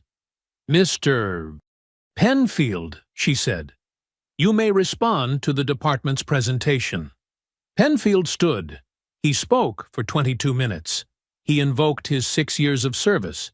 He attacked the credibility of the pattern documentation, calling it selective and agenda-driven. He questioned DeLavin's recantation, characterizing it as coerced. He called Tracy Berry's account unverifiable. He performed, with practiced skill, the role of a man who had been wronged. Olive let him finish. She did not interrupt. She did not react. She sat with her hands folded and her eyes on him, and she let every word land in the record exactly where Penfield intended it. Then she opened her folder. Judge Olive looked down at the page in front of her, and the room went so quiet that Denise could hear the pen moving across Olive's notepad as she prepared to read. Miriam Olive read without looking up. She read the way judges read, without performance, without pause, without any indication that the words in front of her were anything other than exactly what they were. Facts. findings. The accumulated weight of documented truth laid out in the precise language of consequence. In the matter of the pattern documentation submitted by the Office of the 9th Precinct, she began, "This panel finds the following. The room was absolutely still. Between the years 2019 and 2024, 6 officers assigned to the Westfield Police Department's 9th Precinct departed under circumstances that, when examined collectively, constitute a demonstrable pattern of targeted attrition." She turned a page. These departures were disproportionately concentrated among female officers and officers of color. In each case, the departure was preceded by a period of documented harassment, a union complaint filed against the departing officer, and in 3 cases, a strategic disclosure of unverified conduct allegations to local press. She paused, not for effect, to turn the page. The panel further finds that the breakroom incident of day 1, in which a superior officer was subjected to deliberate physical humiliation in the presence of multiple witnesses, was not an isolated act of misconduct. It was consistent with the established pattern, and was carried out with the expectation of institutional impunity. Penfield's attorney made a small note on his pad. His face was professionally neutral. His pen was moving too fast for neutral. The panel finds that the surveillance camera serving the breakroom area was rendered non-operational by a maintenance request submitted by Sergeant Dale Penfield 5 days prior to Captain Montana's first day, 2 days before her appointment was publicly announced. Olive looked up for the first time. She looked directly at Penfield. The panel finds that this constitutes premeditated obstruction of evidence and deliberate interference with the command authority of a superior officer. Penfield stared back at her. His jaw was a hard line. His hands were flat on the table. He was still performing, still holding the posture of a man who would not yield. Olive looked back down. In the gallery, we note the presence of former Officer Tracy Barry, whose written deposition this panel has reviewed in full. A brief pause. Her account is consistent, documented, and credible. The panel further notes that an anonymous contact was made to her current employer on the morning of day 5 of this proceeding, suggesting conduct-related reasons for her resignation from the department. This panel characterizes that contact as witness intimidation and refers it to the appropriate authorities for criminal review. In the gallery, Tracy Barry sat very still. Her hands were in her lap. Denise could see them from where she sat, not shaking, completely still. The stillness of a person who has been waiting a long time for something to be said out loud in an official room. Olive set down the findings document and picked up a second page. This panel's determination regarding Sergeant Dale Penfield. Penfield's attorney put his pen down. The panel finds that Sergeant Penfield's conduct constitutes a sustained and deliberate pattern of targeted harassment, systematic abuse of institutional authority, premeditated obstruction of evidence, coordinated interference with the command authority of a superior officer, and the willful cultivation of a hostile work environment that caused measurable harm to multiple officers over a period of not less than 5 years. The room received each word. The panel's recommendation is as follows. Olive's voice did not change. It was the same measured, unhurried voice it had been since she began. Termination from the Westfield Police Department, with cause, effective immediately. Forfeiture of pension benefits, subject to formal review proceedings. Referral of the premeditated evidence obstruction charge to the District Attorney's Office for criminal review. Referral of the witness intimidation matter to both the District Attorney and the federal authorities in coordination with the ongoing DOJ inquiry. She placed the second page on top of the first. This panel further recommends a full departmental review of all union complaints filed at the 9th Precinct over the past 6 years, with particular attention to cases involving the departure of female officers and officers of color. She folded her hands. "The hearing is concluded." The sound that followed was not loud. It was the sound of a room exhaling, chair legs on the floor, papers being gathered. The small, ordinary sounds of people coming back to themselves after something significant had passed through the space. Penfield stood. His attorney said something to him. Quiet, professional, the language of damage management. Penfield was not listening. His face had gone gray beneath the controlled expression, the performance finally running out of fuel. The posture of a man who had believed so completely and for so long in his own untouchability that the reality of this moment had no framework to land in. He looked across the room, at Denise. She met his eyes. She held them for exactly 1 second, not with anger, not with satisfaction. With the same calm, unhurried recognition she had given him in the break room 8 days ago, when coffee was dripping from her braids onto the floor and he had been waiting for her to break.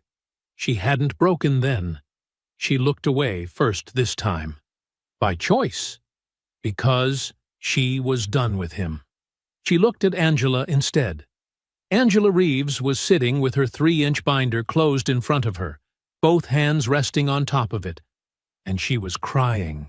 Quietly, without embarrassment, the way a person cries when something they have carried for a very long time is finally put down for good. 20 years of documentation, 20 years of watching and recording and filing things away, in the hope that one day they would matter to someone who had the authority to act on them. They had mattered. Sandra Oscar touched Denise's arm lightly and said, "It's done." Denise nodded once. She looked at Priya Nadler, who was staring straight ahead with her jaw set and her eyes bright, holding herself together with the careful discipline of a young officer who was still on duty and knew it. She looked at Delavan. He was looking at the table in front of him. He was not crying. He was not celebrating. He was sitting with whatever it felt like to finally be on the right side of something and know it had come too late for too many people. She looked at the gallery. Tracy Barry had her eyes closed, just for a moment. Her face was turned slightly upward, like a person feeling sunlight for the first time after a long time indoors. Then Tracy opened her eyes and found Denise across the room. She didn't smile. Neither did Denise. They just looked at each other. Two women who had walked through the same fire from different directions and had come out on the same side of it. Washington caught her eye from across the room. He gave her the smallest nod, the same nod he had given her in the assembly room on day 1 from across a room that hadn't known who she was yet. She nodded back. She was the last one to leave. Everyone else filtered out. The panel, the observers, Sandra, Angela, Priya, Delavan, and finally Penfield, who left without looking back, followed by his attorney's quiet, urgent voice in the corridor. Denise sat alone in the hearing room for 3 minutes. She looked at the high windows and the flat afternoon light coming through them. She looked at the rectangular table and the empty chairs. She looked at her clean stack of files, tabbed and indexed, every document exactly where she had put it, nothing out of place. She thought about a gas station parking lot at 6:12 a.m. on day 5, about a travel mug of cold coffee held in both hands outside a building at 7:42 a.m. on day 1, about a bathroom mirror and a damp uniform and a decision made in the silence of a locked room. She thought about 6 names in a column. She stood up. She buttoned her jacket. She gathered her files in one clean motion and walked to the door. She did not look back at the room. She walked out into the corridor, and without breaking stride, she headed for the elevator. She had work to do. 3 weeks later, Tuesday morning, the same day of the week she had first walked through that door, Denise pulled into the parking lot at 7:43 a.m. 1 minute later than day 1, a fact she noted without particular significance, and then let go. She turned off the engine and sat for a moment in the quiet of her car. Not because she was preparing herself, not because she needed to steal something, or settle something, or talk herself into what came next. Just because it was a Tuesday morning in early autumn, and the light was good, and she had learned, over 15 years, and especially over the last 3 weeks, to take the quiet moments when they came. She picked up her bag and got out of the car. The precinct lobby was the same as it had always been. Same faded sign above the door, though someone, she had put in the maintenance request herself 2 weeks ago, had replaced the burned-out bulb behind the W. The sign read, Westfield in full now. All letters lit, pale yellow and steady. Small thing. Real thing. She pushed through the front door, and the desk officer looked up, came to attention. "Good morning, Captain." "Good morning," she said, and kept moving. The changes were not dramatic. She had not wanted dramatic. Dramatic was loud and performative and faded. She had wanted structural, the kind of change that embedded itself into the daily operations of a building and stayed there long after the headlines moved on. New complaint intake process. All formal complaints now logged through the civilian administrative office, Angela's office, with a mandatory timestamp and a copy filed directly with the OPS. No more paperwork that got lost. No more maintenance requests that disappeared into a backlog. Every document, every date, every signature. Permanent and visible. Officer wellness check-ins. Voluntary, confidential, and made available through an external provider with no internal reporting chain. Priya had suggested it. Denise had approved it within 48 hours. A mandatory review of all open and closed union complaints filed at the 9th going back 6 years, being conducted jointly by Sandra Oscar's office and a DOJ-appointed assessor. Slow work, careful work, the kind that didn't make the front page but mattered more than anything that did. These were the things she had built in 3 weeks. There would be more. She stopped at Angela's desk on her way upstairs. Angela was already at her keyboard, reading glasses on, a fresh coffee beside her monitor. She looked up when Denise approached, and the expression on her face was the one it had settled into over the past 3 weeks. Not the careful professional neutrality of a woman waiting for a reason to trust, but something more open, more present. The face of a person who had put something down and found out she could move more freely without it. "Morning, Ms. Reeves." "Morning, Captain." Angela paused. "You have a call at 9 from Sandra's office, and—" She reached to the edge of her desk and produced a small envelope. "This came for you yesterday afternoon, hand-delivered." Denise took it. Her name on the front, handwritten. She recognized the writing. She put it in her jacket pocket and headed upstairs. Priya was in the corridor outside the bullpen, heading toward the equipment room with a case file under her arm. She stopped when she saw Denise and straightened. Not the reflex straightening of a junior officer in the presence of command, but the particular straightening of a person who was proud of where they were standing and who they were standing in front of. "Detective track orientation is Friday," Priya said. There was something in her voice that was new. Not louder, fuller, like a person who had finally found the room their voice was meant for. "I know," Denise said. "I signed your paperwork yesterday." Priya nodded. She started to move past, then stopped.